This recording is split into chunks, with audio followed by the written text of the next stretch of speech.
Bonjour à tous, Bonjour. bienvenue sur notre webinaire pour parler Nice 2 ce matin. Je vois que vous êtes bien à l'heure, il y a déjà pas mal de participants de connectés, mais si vous voulez bien, on attend un petit peu les autres parce que je vois la jauge monter, donc on attend tout le monde.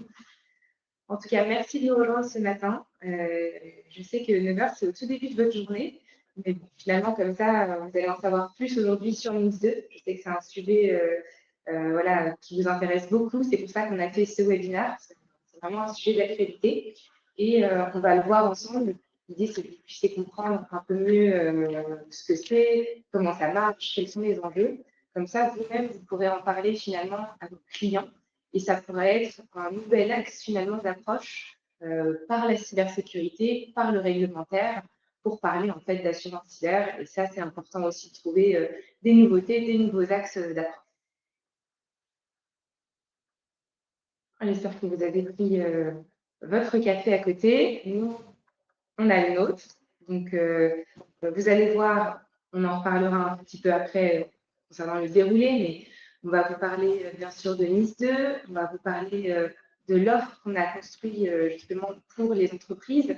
L'idée, c'est de pouvoir vraiment les aider. Et puis surtout, il y aura un temps qui sera dédié aux questions.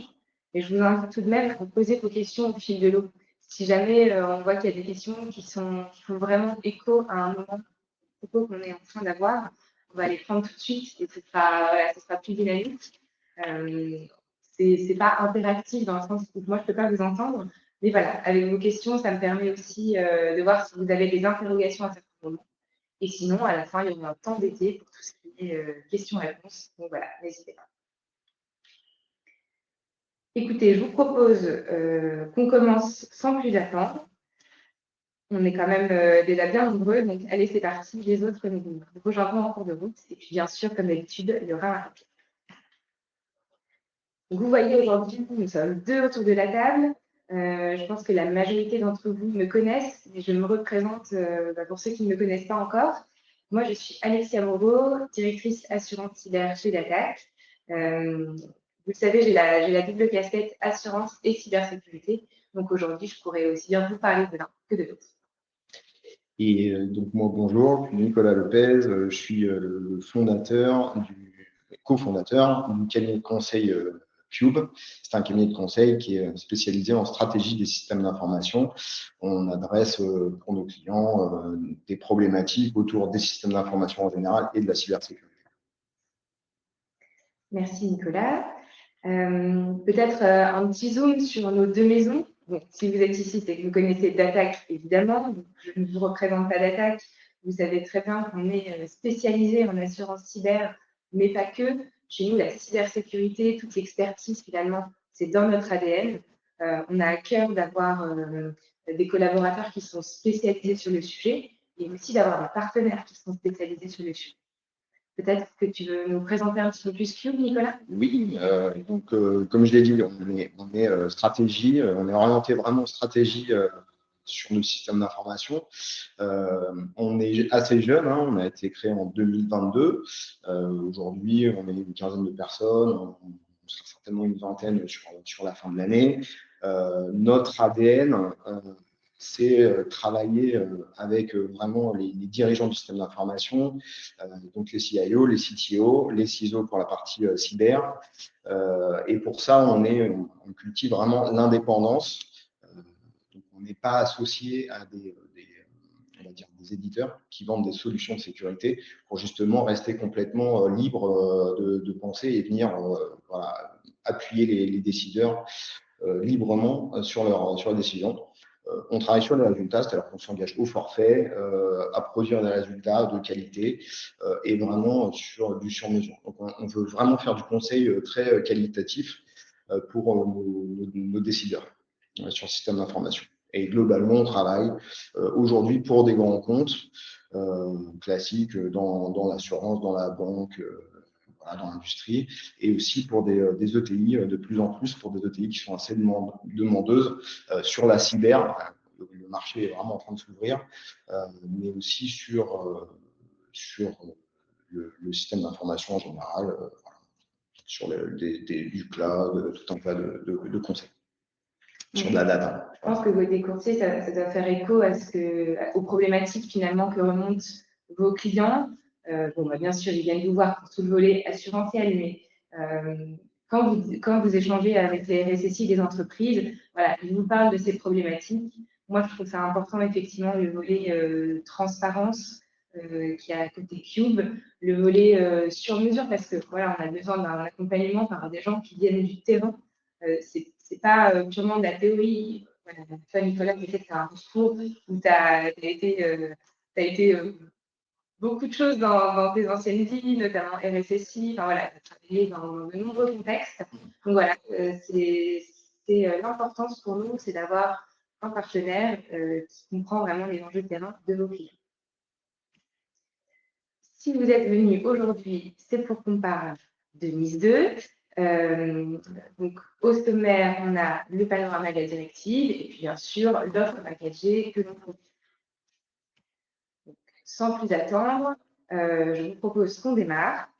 Et puis peut-être, avant de parler de Nice 2, moi j'aimerais vous proposer un petit retour en arrière pour bien comprendre d'où l'on vient avec Nice 1, qui est la première directive européenne sur la cybersécurité. Donc, tout a commencé en 2016 avec la directive européenne que vous voyez à l'écran. C'est la première fois que l'Union européenne décide d'imposer des obligations en matière de cybersécurité à ses États membres. C'était vraiment un tournant à l'époque. Je dis à l'époque, mais c'était il y a pas si longtemps. On sort vraiment de l'approche purement volontaire et on rentre dans quelque chose de plus contraignant.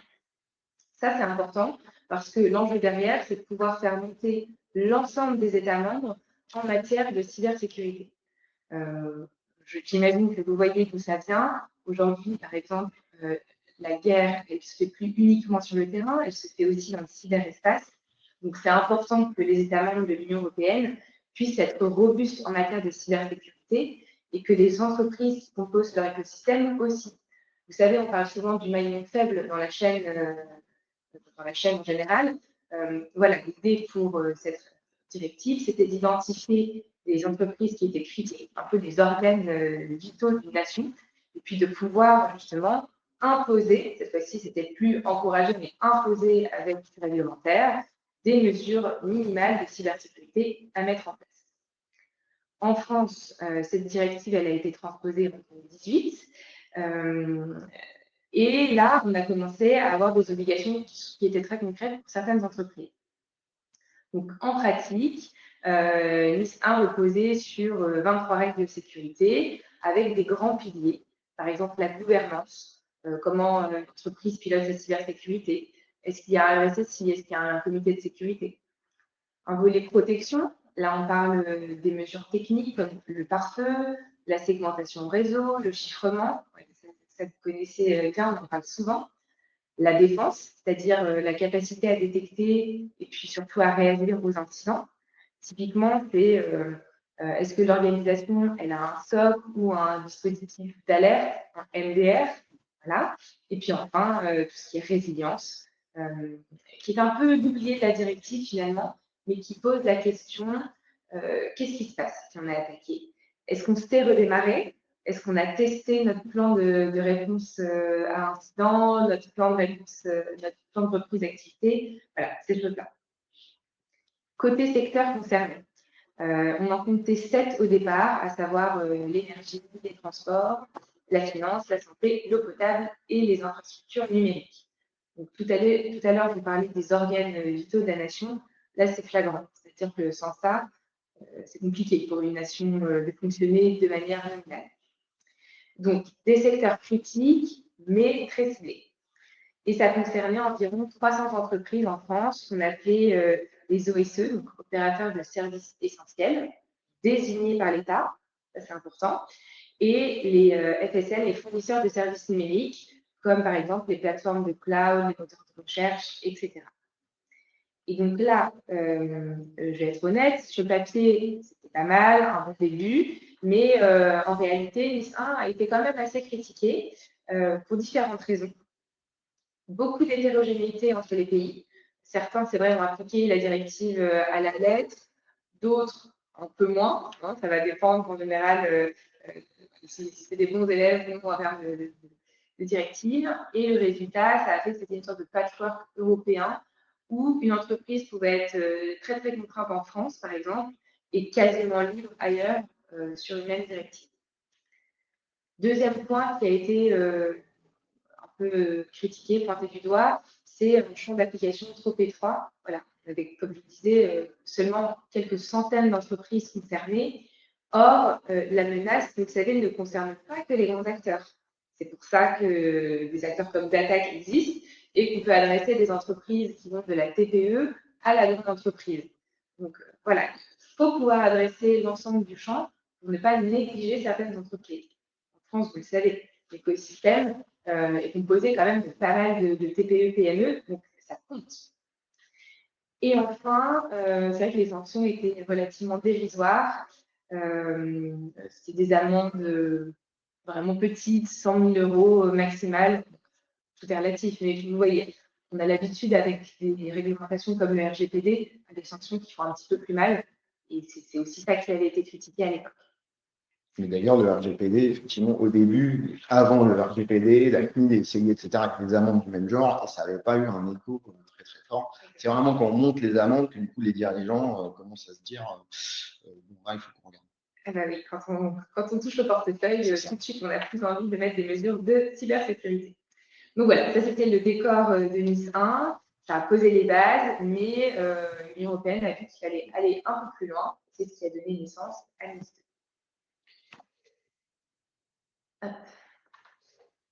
Alors, pour parler un peu de Nice 2, déjà, je voudrais introduire, par rapport à ce que tu disais sur Nice 1, Alexia, c'est que il y a eu un changement aussi de mentalité. Avec Nice 1, on cherchait à protéger quelques entreprises en se disant, si on les protège bien, elles ne se feront pas attaquer. Et donc, on met des mesures de sécurité, notamment sur la partie protection, qui permettront d'avoir des systèmes d'information qui seront protégés pour toujours et inviolés finalement. C'est un peu le raisonnement global. Sur Nice 2, l'approche est un peu différente. Et donc, on voyait qu'il n'y avait pas grand-chose sur la partie résilience, typiquement, comme tu le disais tout à l'heure. Sur Nice 2, on a compris à partir des années 2020 qu'en réalité, tout le monde va se faire attaquer. Je pense que c'est ce qui donne lieu aussi à des contrats de cyberassurance qui augmentent en volume. On comprend qu'aujourd'hui, en fait, on va se faire attaquer, que ça peut arriver pour tout le monde, petits acteurs, grands acteurs, tout type de secteur. Voilà, ils n'ont pas de pitié, hein, les attaquants des hôpitaux, des cliniques, de la santé, peu importe. Et donc, dans l'approche globale, on s'est dit, ce que s'est dit le gouvernement, c'est qu'en fait, si ça touche tout un secteur, beaucoup d'acteurs en même temps, etc., ça peut aussi devenir systémique. Et donc, en fait, il faut à la fois augmenter le spectre global des acteurs et augmenter la profondeur des mesures, notamment sur la partie résilience, c'est-à-dire que si on se fait attaquer, comment on repart, comment on reconstruit et comment on maintient finalement le service. Donc ça, c'est juste pour vous situer ça. Globalement, Nice 2, c'est toujours un peu ce même objectif global d'avoir un système d'information français, européen, finalement critique qui fonctionne. Et donc, ils ont étendu le périmètre, comme je vous disais, à 18 secteurs d'activité. On les détaillera juste après.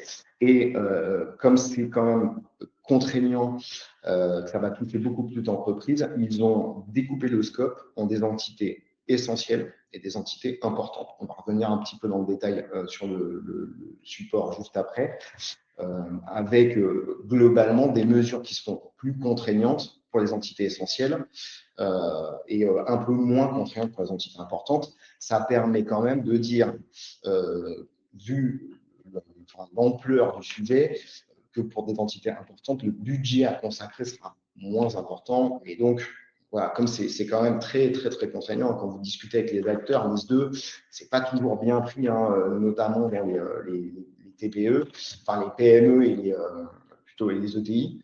C'est pas toujours hyper bien pris parce qu'on voit un coût énorme qu'il va falloir investir, etc. Donc, il faudra aussi, dans les acteurs du marché comme nous sommes dans le conseil, accompagner et rassurer par rapport à ces coûts à mettre en œuvre. Voilà. Il y a plusieurs évolutions qui sont importantes sur Nice 1, j'en ai cité quelques-unes. On augmente beaucoup les secteurs d'activité, donc ça augmente considérablement le nombre d'entités. On va parler plutôt, on est sur un volume, on entend plusieurs chiffres, mais globalement, c'est à minima 10 000 entités qui vont être concernées. Parfois, on entend jusqu'à 30 000. C'est pas très clair et ils sont en train de encore détourer cette loi. On va y venir. Mais c'est ce volume-là. En tout cas, c'est en dizaines de milliers d'entreprises françaises. On s'adapte donc aux cybermenaces actuelles. Donc, ils ont retouché quand même un petit peu les règles par rapport aux cybermenaces qui ont explosé depuis les années 2015-2020. Et donc, il y a ces deux vitesses dont je vous ai parlé pour ajuster quand même les investissements entre les entités essentielles et les entités importantes. Les sanctions ont augmenté nettement, on y reviendra plus tard, mais on est sur des choses qui sont un peu comme la GDPR, de l'ordre de 2% du chiffre d'affaires mondial pour les entreprises. Donc c'est quand même assez, ça peut être assez vite colossal et chiffré en millions d'euros. Voilà, globalement, des exigences plus précises, voilà, et plus détaillées aussi pour que les pays européens soient plus homogènes. Donc la loi est aussi beaucoup plus cadrée pour laisser un peu moins de place aux États et sur l'interprétation, on va dire, et qu'on ait un tissu plus homogène au niveau européen. Voilà, un gros point qui change aussi, c'est que la nomination n'est plus faite par les États directement. Donc avant, c'était l'État qui disait, sur le secteur du transport, on a la SNCF, telle société d'autobus parce qu'elle est importante. Voilà, et c'est l'État qui s'adressait à ces entreprises-là pour leur dire, vous êtes concernés par Nice 1. Aujourd'hui, Nice 2, c'est aux entreprises de faire la démarche de savoir si elles sont concernées et si elles sont entités essentielles ou entités importantes. Donc ça, c'est vraiment quelque chose, on retrouve le cadre classique de la loi, nul n'est censé ignorer la loi, et donc les entreprises doivent se renseigner elles-mêmes directement. Je me permets une petite parenthèse. Vous voyez à l'écran, parmi les nouveaux secteurs d'activité, on a notamment tout ce qui est administration et collectivité territoriale. Je sais que vous avez dans vos clients beaucoup de ce type finalement d'entités. Vous le savez, hein, chez Data, on est capable d'adresser ça côté assurance. Et voilà, vous voyez, ça va être particulièrement ciblé. Et ça, c'est aussi quelque chose de nouveau. Tout à fait. Et donc, il y a encore, d'ailleurs, notamment sur ce sujet-là, des choses sur l'administration publique, il y a de grosses discussions parce que finalement, ça va concerner même les villes, les mairies de petites villes, etc., qui ont très, très peu de moyens. Et donc, il y a des gros débats encore sur ces sujets-là par rapport aux moyens qu'il faut mettre en œuvre. Globalement, comment on raisonne entre les entités essentielles et les entités importantes et les secteurs, en fait, c'est matriciel. Ce slide-là, c'est l'état des lieux aujourd'hui. Si vous allez sur le site de l'ANSSI, l'Agence nationale de la sécurité des systèmes d'information, c'est là où on en est. Il se peut que ça bouge encore un petit peu, mais je vais vous expliquer, en tout cas, le raisonnement global et ce qui se dessine concrètement. Aujourd'hui, il faut voir qu'ils ont considéré sur les 18 secteurs concernés des secteurs hautement critiques et ce qu'ils appellent des autres secteurs critiques. Voilà, c'est vraiment l'appellation, elle est comme ça. Donc, les secteurs hautement critiques, donc il y a ces différents secteurs. Donc, globalement, on retrouve les secteurs de Nice 1 dans les secteurs hautement critiques et on voit d'ailleurs que les administrations publiques sont placées naturellement dans ces secteurs hautement critiques. Voilà. Ensuite, pour savoir si on est une entité essentielle ou une entité importante, eh ben, ça va dépendre de la taille de l'entreprise. Et pour certains sous-secteurs, notamment dans la gestion des services, dans les infrastructures numériques et dans les administrations publiques, globalement, beaucoup de secteurs beaucoup de tailles d'entreprises sont concernées pour être entreprises essentielles. Mais globalement, sinon, les entreprises en général, les entreprises essentielles ne concernent que les secteurs hautement critiques pour des grandes entreprises, c'est-à-dire des entreprises avec plus de 250 employés ou qui réalisent plus de 50 millions d'euros de chiffre d'affaires. Voilà, tout le reste, globalement, la colonne petite entreprise ne va concerner finalement que les infrastructures numériques et les administrations publiques. Comme je vous le disais, donc il y a un vrai débat un vrai enjeu sur l'administration publique qui veulent vraiment faire monter le niveau de cybersécurité sur ces administrations publiques qui sont pas prêtes, hein, disons-le clairement. Voilà. Et puis après, globalement, les moyennes entreprises sont donc avec des salariés entre 50 et 250 et chiffre d'affaires compris entre 10 et 50 millions d'euros, sont globalement, en général, des entreprises importantes, moyennant quelques exceptions que j'ai évoquées. Donc, vous avez, c'est vrai que c'est assez complexe quand même parce qu'on n'est plus dans une logique de désignation. Donc, pour que les entreprises arrivent à s'y retrouver, c'est pas facile. Vous allez le voir, hein, nous, c'est un point sur lequel on a eu envie d'agir. Et chez Data, on va pouvoir aider finalement vos clients à déterminer si oui ou non ils sont finalement concernés par la directive. Peut-être un zoom sur les obligations. Oui, globalement. Sur le premier point, ce qui est important de se dire aussi, qui est une obligation européenne, ce qu'on veut, c'est centraliser, avoir de l'information sur ce que veut l'Europe, hein, et donc les États, au niveau de chaque État, c'est centraliser de l'information, enregistrer toutes les entreprises qui se déclarent et avoir aussi des informations sur ces entreprises en matière de gestion de la cybersécurité. Donc, elles vont devoir se déclarer. L'ANSSI a créé d'ores et déjà un portail qui va leur permettre déjà de savoir si elles sont éligibles et savoir si elles sont entités importantes, entités essentielles, etc. Donc, ils posent quelques questions et du coup, ça les aide à savoir se situer sur la matrice que j'ai présentée juste avant. Donc ça, c'est quand même important et le site a l'air plutôt bien fait, c'est plutôt sexy, il y a plein d'infos. Donc il y a cet effort-là important qui a été fait déjà au niveau de l'ANSSI. Et puis sur ce site-là, elles pourront s'enrôler, déclarer globalement comment elles gèrent la cybersécurité, quels sont les rôles importants dans l'entreprise.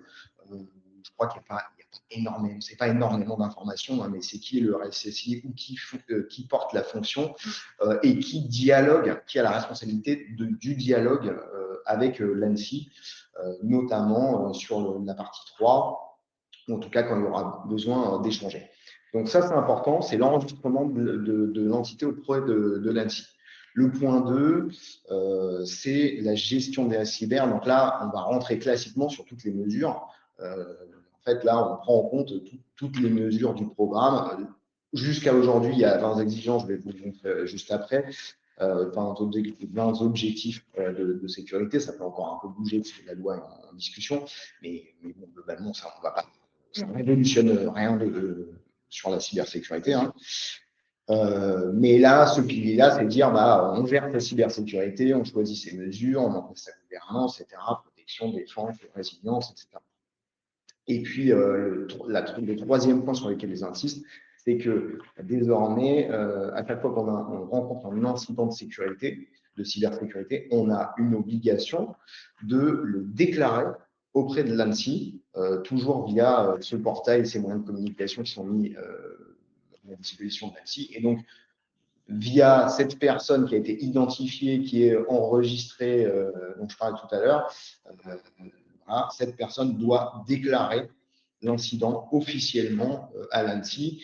Et là aussi, si on ne le fait pas, les sanctions sont importantes. C'est-à-dire qu'on n'a plus le droit de cacher des incidents, en tout cas quand on est une entreprise essentielle ou importante.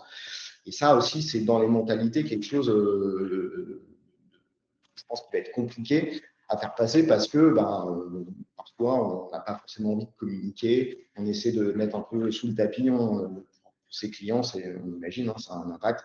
Donc, voilà, il y a beaucoup de questions aussi autour de ça, de savoir si l'ANSSI va rendre ça public, à chaque fois qu'il y a des attaques, etc. Donc, un sujet qui préoccupe l'entreprise.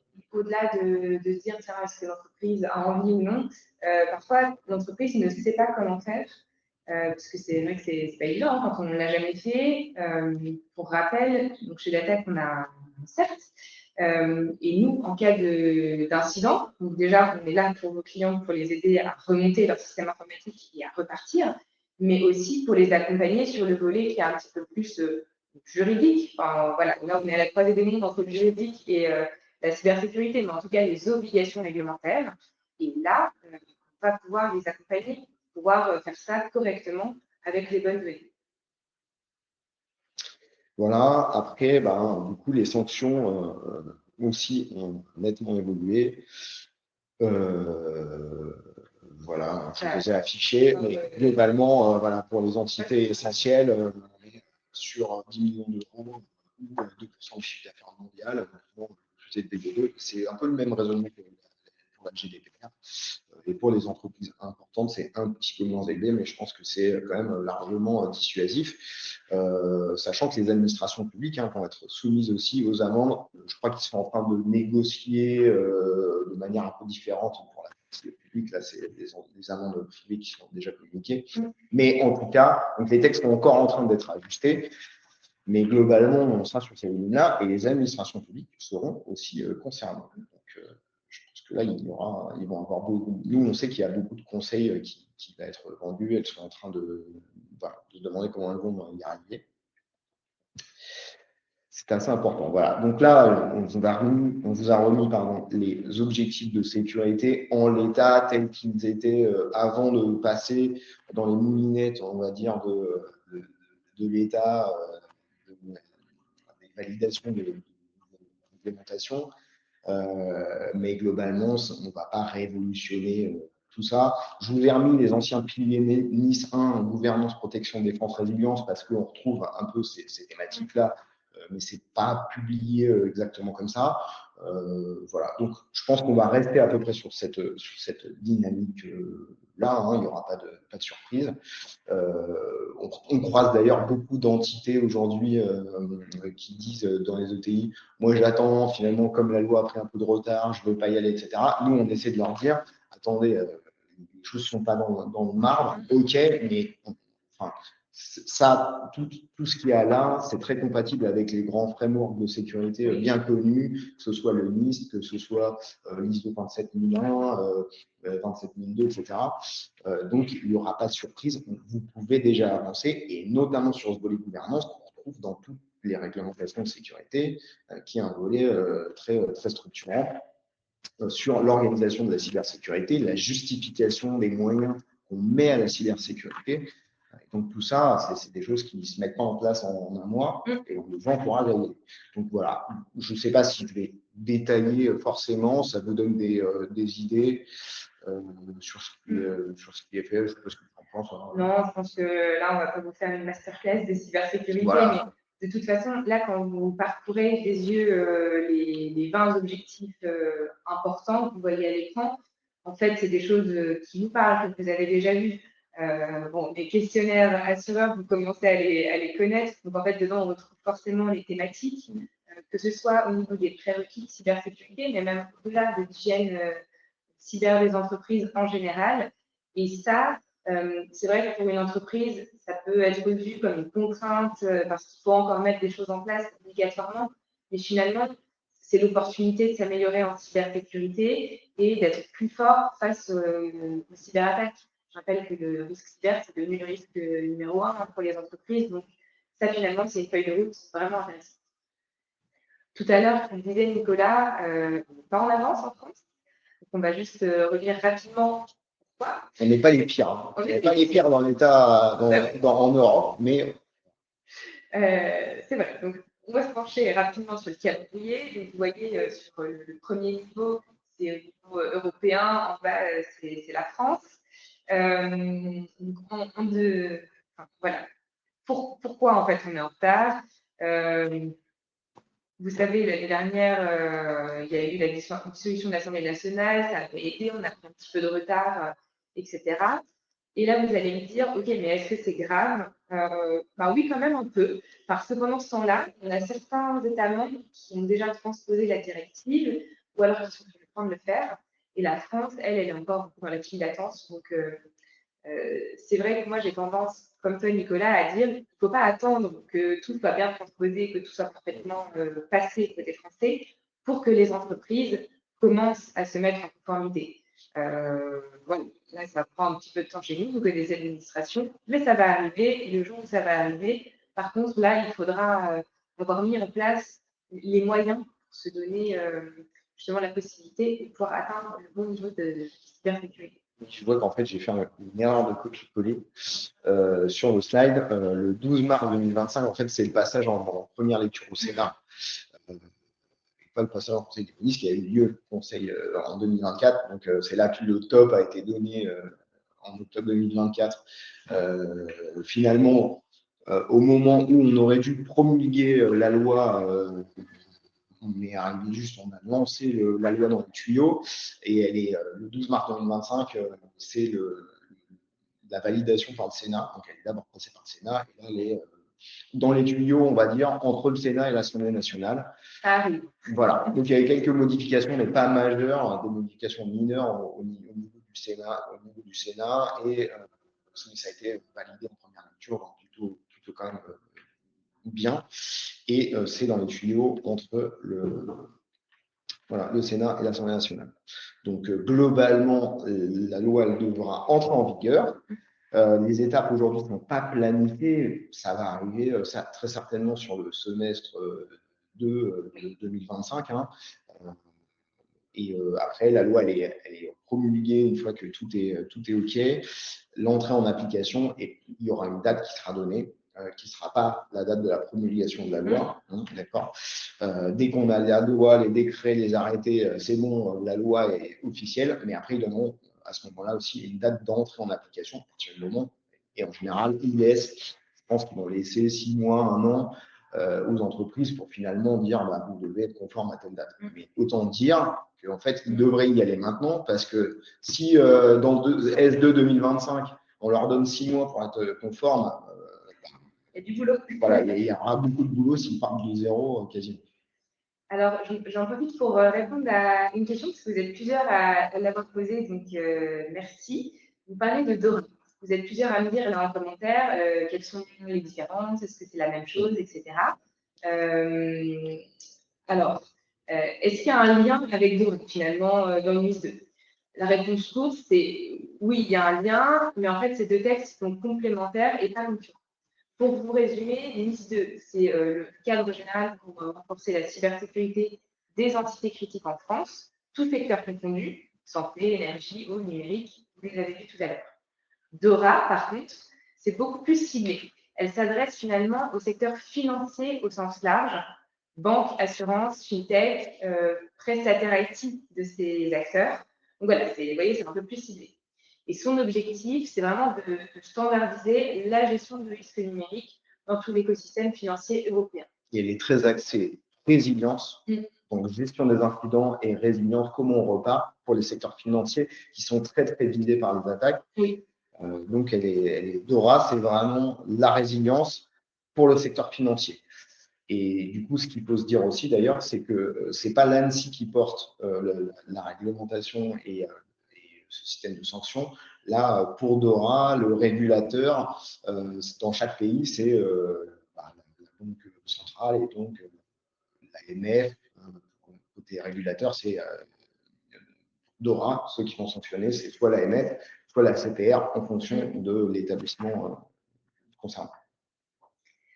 Alors, je vois qu'il y a pas mal de questions et que le temps avance. Donc, ce que je vous propose, c'est qu'on aille directement à la deuxième partie. On va vous parler de notre offre packagée pour vos clients. Et comme ça, ensuite, on pourra répondre à vos questions. Il y en a des vraiment intéressantes. Donc, merci pour la qualité de vos questions. Je vois que le sujet vous intéresse beaucoup. Donc, sans plus attendre, justement, notre offre packagée. Vous vous souvenez sûrement de nos autres offres packagées, vous savez, avec le MDR notamment. Ici, l'idée, encore une fois, c'est de pouvoir proposer quelque chose de vertueux pour vos clients et les inciter justement à s'améliorer en cybersécurité. Donc, ce serait une offre packagée, assurance cyber et une mise en conformité NIS 2. On va revenir sur les différents sous-ensembles. Pourquoi on a choisi de créer cette offre packagée? Parce qu'on a aussi envie d'inciter les entreprises à avoir cette approche holistique, globale, et finalement, c'est tout le monde est gagnant dans ces cas-là. Si nous, on propose une combinaison justement plus attractive financièrement, bah, on sait que les entreprises elles vont saisir l'opportunité, se dire, il faut que je me mette en conformité à une liste de toute façon. Autant que ça me permette d'avoir une assurance cyber à un prix plus attractif. Et nous, de l'autre côté, bah, on est gagnant aussi parce que on sait que ces entreprises, elles ont déjà la démarche de vouloir s'améliorer en cybersécurité. Et donc, forcément, en ayant cette démarche, le risque zéro n'existe pas, tout le monde le sait ici, mais par contre, le risque qui sera moindre que l'entreprise ait des impacts graves en matière de cybersécurité, ou en tout cas, elle sera plus résiliente. Et ça, c'est important pour nous. Voilà, de pouvoir contribuer aussi à la montée en compétence de tout l'écosystème français. Donc, vous voyez ici, il y a différentes parties. Côté assurance cyberattaque, vous l'avez, on en parle souvent.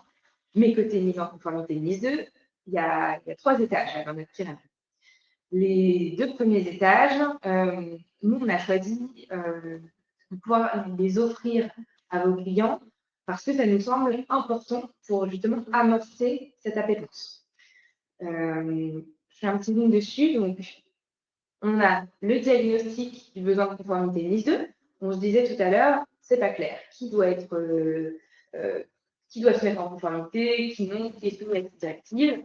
Donc, déjà, accompagner l'entreprise pour savoir si oui ou non, elle doit se conformer à NIS 2. Ça, c'est important. Et la deuxième étape, c'est de faire un premier état des lieux macro pour savoir où en est l'entreprise aujourd'hui et qu'est-ce que ça donne par rapport aux exigences attendues de NIS 2. Vous voyez le petit schéma à droite, c'est pour vous donner un peu l'esprit, c'est l'état des lieux finalement du gap qu'il va y avoir en fait à combler pour pouvoir se mettre en conformité à NIS 2. Pourquoi c'est important?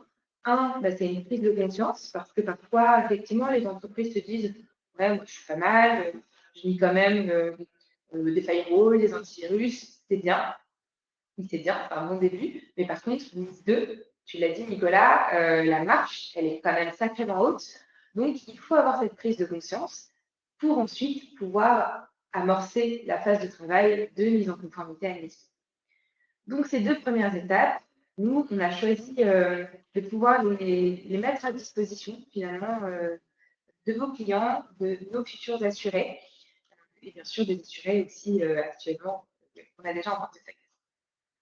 Donc, n'hésitez pas, si vous avez des questions dessus, comme ça, vous pourrez bien refaire un zoom sur ça.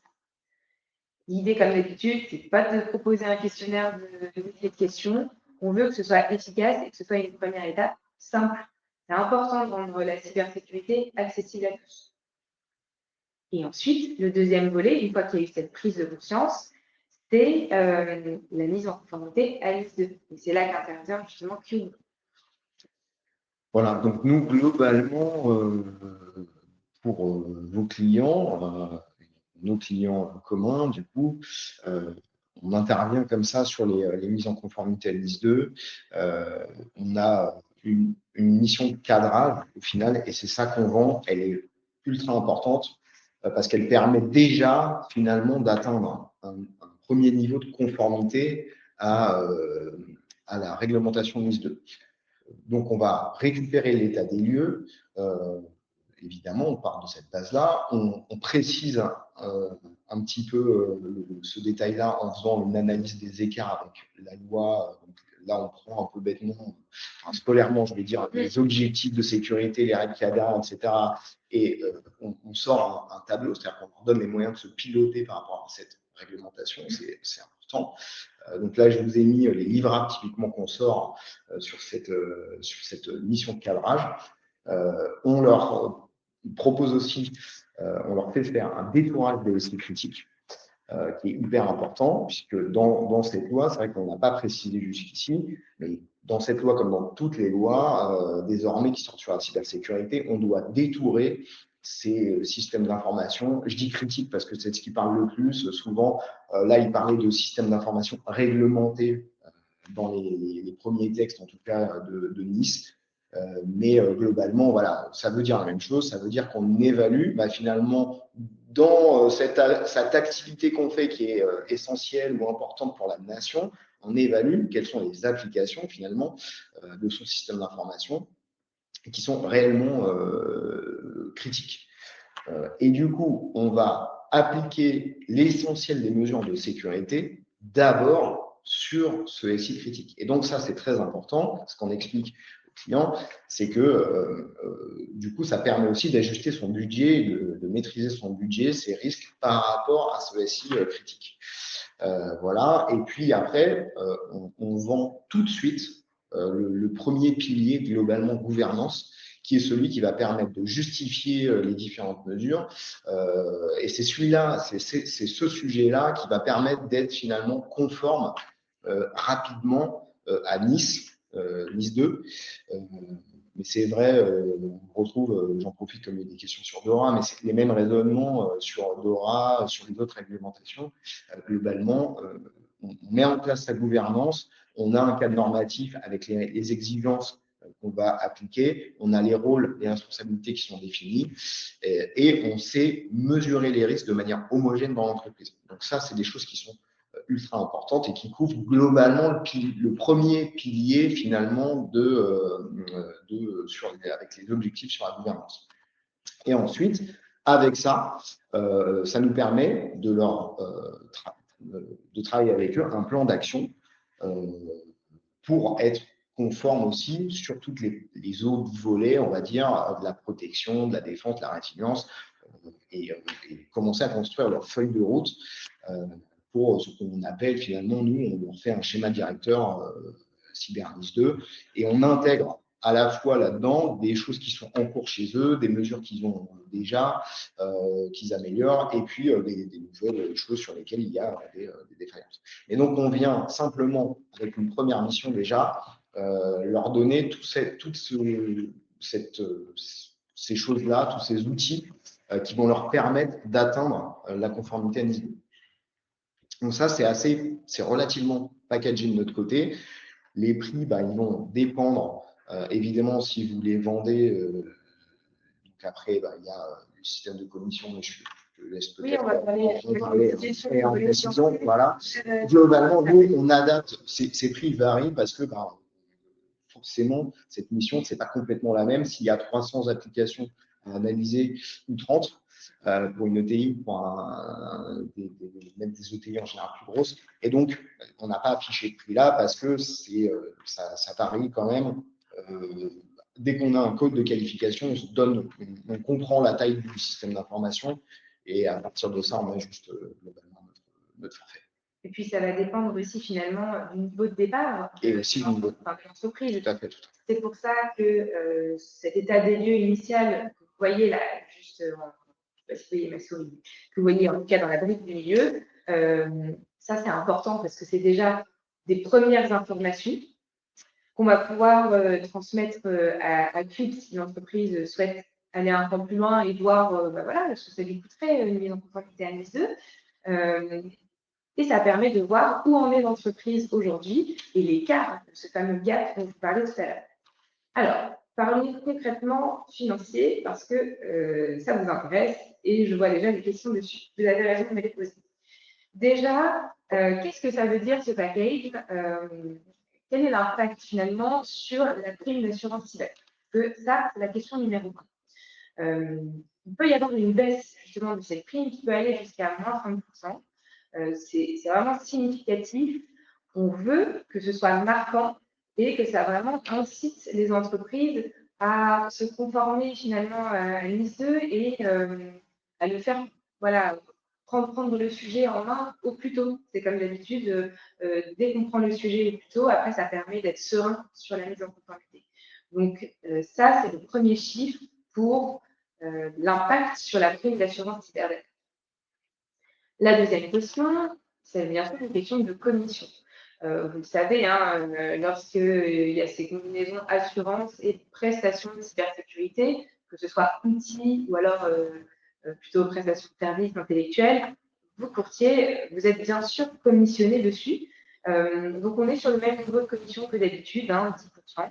Donc, c'est pour que vous aussi, vous ayez intérêt finalement à pousser cette offre. Un, parce que c'est tout à fait bénéfique pour votre client, à la fois d'un point de vue purement philosophique, c'est-à-dire que vous l'incitez à mettre en place des mesures de cybersécurité, réglementaires aussi, parce que c'est la loi, et bien sûr financier.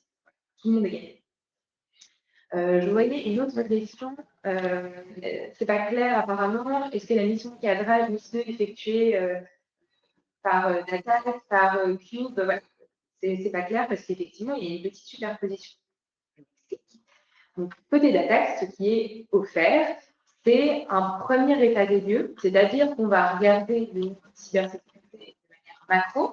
Vous savez, comme on le fait soit avec un questionnaire, encore une fois, on n'est pas sur des centaines de questions, on veut rester au niveau, ou alors on échange avec le RSSI, parce que nous, on aime bien aussi pouvoir parler au RSSI, c'est plus facile, on crée voilà, plus de finesse en fait, dans la compréhension du niveau de cybersécurité. Donc, ce premier état des lieux macro, ça permet de voir un peu au niveau des différents piliers où en est l'entreprise. Est-ce qu'on va vraiment de loin ou est-ce que l'entreprise est déjà plutôt avancée? Là où l'état des lieux, le cadrage finalement que va faire Cube va être beaucoup plus fin, beaucoup plus approfondi. Vous avez vu tout à l'heure les 20 objectifs de sécurité, les 20 exigences finalement de la directive.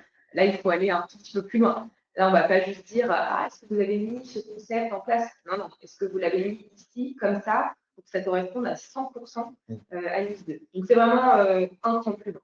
Nous, on vous donne la big picture. On se l'a fait en anglais ce matin.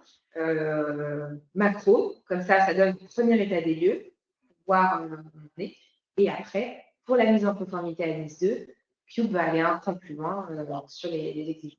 Et donc, nous, on a des devis, mais qui vont tourner, je ne sais pas, autour de peut-être, il peut y avoir des cas vraiment petits, simples, donc autour d'une grosse vingtaine de cas, jusqu'à, pour des cas vraiment complexes, enfin, voilà, peut-être 40 cas, on a eu 45 cas, des choses comme ça. Donc, ça dépend et on s'adapte avec le premier au moment de la qualification du besoin. Mais après, sur le slide qu'on vous a montré, les livrables vont toujours être à peu près les mêmes. Simplement, en fonction du volume, de l'analyse, etc., on ne passe pas le même temps et donc forcément, le prix n'est pas le même. Et du coup, la commission que vous allez avoir aussi sur ces 10% va varier en fonction d'une mission. Enfin, voilà, j'imagine que tout le monde sait bien calculer. Sur une mission à 25K ou une mission à 40, on n'est pas sur la même chose. Vous avez posé beaucoup de questions, je vous remercie. Je vous propose qu'on en prenne quelques-unes. Alors, je vais prendre celle-ci. La question était, est-ce qu'il y a une définition plus précise de fournisseur numérique dans le NIS2? Oui, effectivement, la directive NIS2, elle donne une définition plus précise de ce qu'elle entend par là. Elle regroupe d'ailleurs ça sous le terme plus large d'entité du secteur numérique, c'est assez large. On ne parle plus exactement comme dans le NIS 1, où on distinguait les fournisseurs de services numériques et les opérateurs de services essentiels. Là, voilà, vous avez un vocabulaire un petit peu plus harmonisé. Concrètement, qu'est-ce que ça veut dire? Qu'est-ce qu'on retrouve dedans dans les entités du secteur numérique? On va avoir tout ce qui est fournisseur de services cloud, fournisseur de services de centres de données, les data centers, en gros. Je pense aussi aux plateformes de réseaux sociaux, les opérateurs, vous savez, qui enregistrent tout ce qui est nom de domaine, les fournisseurs de services DNS. Voilà, c'est quand même très large.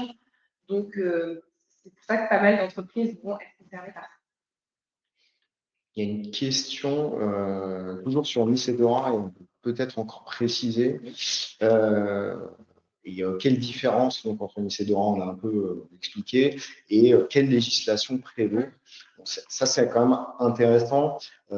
L'État français a bien eu conscience de ces problématiques avec les entreprises qui sont concernées par les 2, voire 3 réglementations, etc.